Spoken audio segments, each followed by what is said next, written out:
यही उपाय है।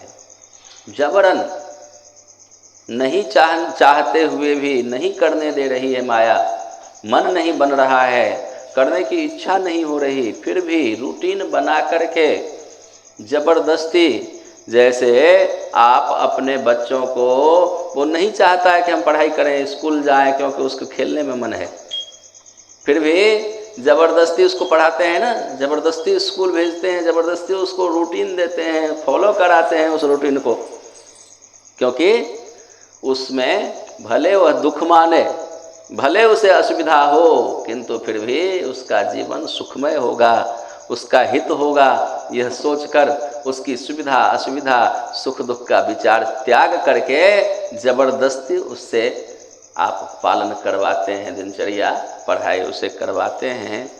ऐसे ही हमें अपनी सुविधा असुविधा का विचार छोड़ करके हमें अपने सुख दुख का विचार छोड़ करके जबरन रूटीन बना करके भजन में लगना चाहिए, तभी हम सुखी हो पाएंगे, तभी हमारा हित संभव है। यदि अपना हित चाहते हैं तो जबरदस्ती भजन करें, न चाहते हुए भी रूटीन बना करके प्रातः से श्री प्रिया प्रियतम की सेवा की अनुकूलता का संकल्प लेकर के कि आज का दिन हमें उनके अनुकूल होकर के बिताना है। जो ही उनके अनुकूल होकर के हम समय बिताने का संकल्प ले लेंगे, सारे दिन की दिनचर्या तय कर लेंगे, और यह संकल्प कर, बस एक दिन का संकल्प लेना, करते हैं ना, जब व्रत आता है तो संकल्प लेते हैं ना, एकादशी अभी आ रही है, कल ही है, तो फिर संकल्प लेके करेंगे ना कि हमें इस तरह से करना है, आज की दिनचर्या ऐसी होगी। तो दीक्षा का मतलब ही होता है व्रत।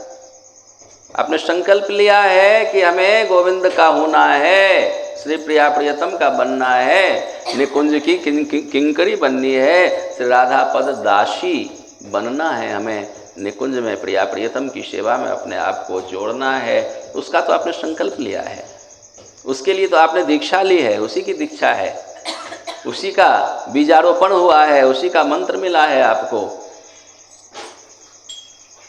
व्रत तो आरंभ हो चुका है, बस गंभीरता पूर्वक इसको आप इसका निर्वाह नहीं करते हैं, गंभीरता पूर्वक यह संकल्प नहीं लेते हैं, विचार नहीं करते हैं कि मेरा यह व्रत का समय चल रहा है, दिनचर्या पूर्वक हमें इसका निर्वहन करना है। नित्य ही प्रातः व्रत आरंभ कर लें, क्योंकि हमारा जीवन ही व्रतमय है, जीवन ही उनके लिए जीना है। हम संकल्पित हो चुके हैं गुरुदेव के सामने, गुरुदेव साक्षी होते हैं, हम गोविंद के बन चुके हैं, संबंध हमारा उनसे हो चुका है, जुड़ चुका है। अब निभाना तो अपना कर्तव्य है, निभाएं इस संबंध को तो सुखी रहेंगे, न निभाएं तो फिर परिवार विखंडित हो जाता है। आजकल तो अब नया चला है, तलाक भी हो जाता है, यदि व्यवहार न निर्वहन किया जाए, संबंध होने पर पति पत्नी में तलाक हो जाता है ना। संबंध होने से ज़्यादा महत्व रखता है उसको निभाना। यदि संबंध का सुख अनुभव करना चाहते हैं, सुखी परिवार हो, सुखी जीवन हो, तो उसके लिए संबंध निभाने के लिए सतत तत्पर रहना होता है। और निभाया तभी जाता है जब स्वयं प्रतिपक्ष को सुखी करने के लिए संकल्पित हों। हमें अपने ऊपर दुख उठाना पड़े, असुविधा उठानी पड़े, कोई बात नहीं।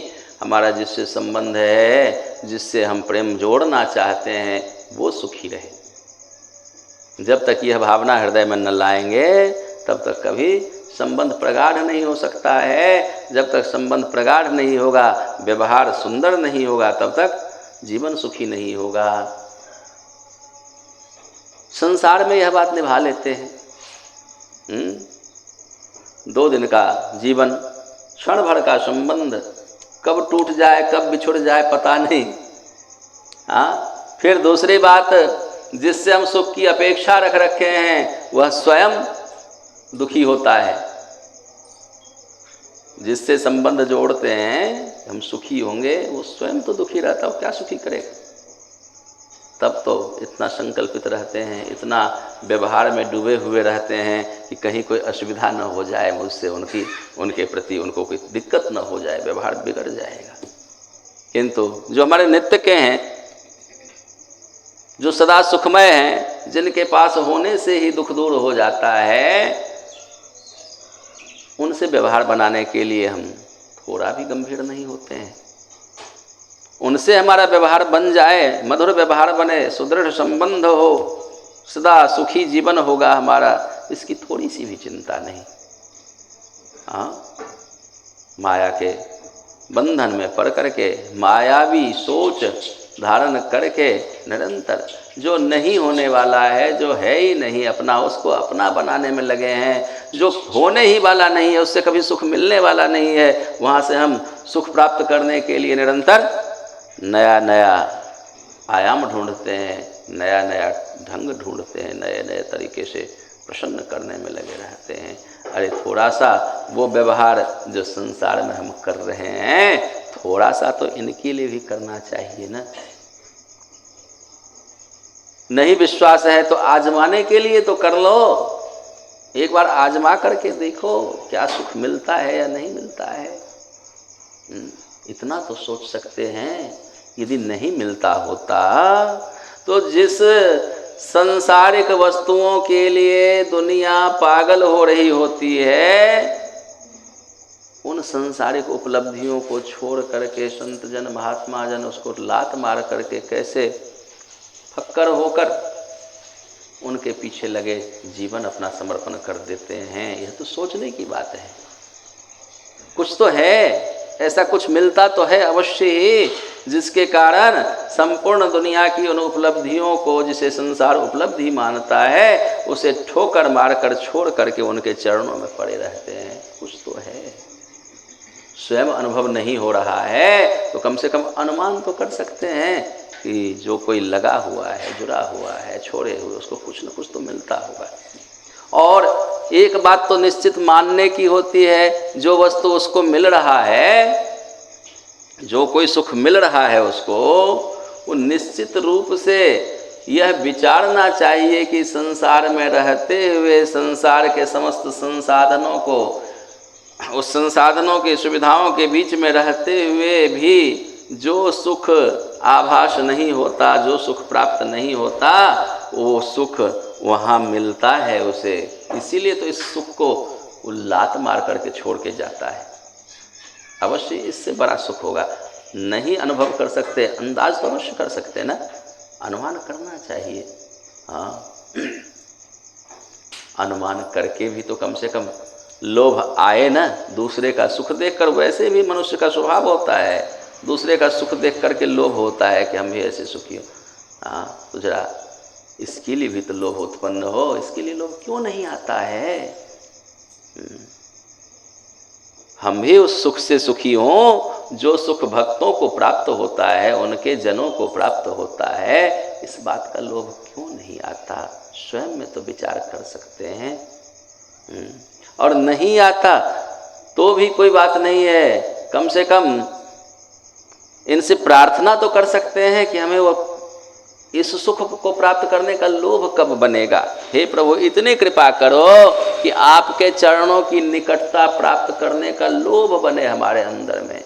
हे प्रभु, इतनी आप कृपा करो जो संसारिक वस्तुएं जो क्षणभंगुर हैं, जो सदा दुखदायी है, उसके प्रति हमारा लोभ खत्म हो जाए। आपके चरणों के प्रति, आपके जनों के प्रति, आपकी सेवा के प्रति हमारा लोभ बने।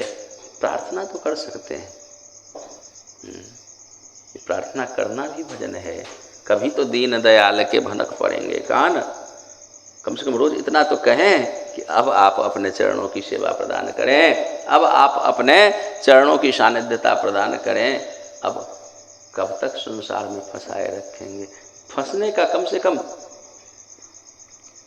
बोध तो हो कि हम फंसे हुए हैं। एक पतिंगा, एक कीड़ा भी, छोटा सा कीड़ा, दयालु व्यक्ति के हृदय में दया का भाव उमड़ा देता है। वो कीड़ा कब?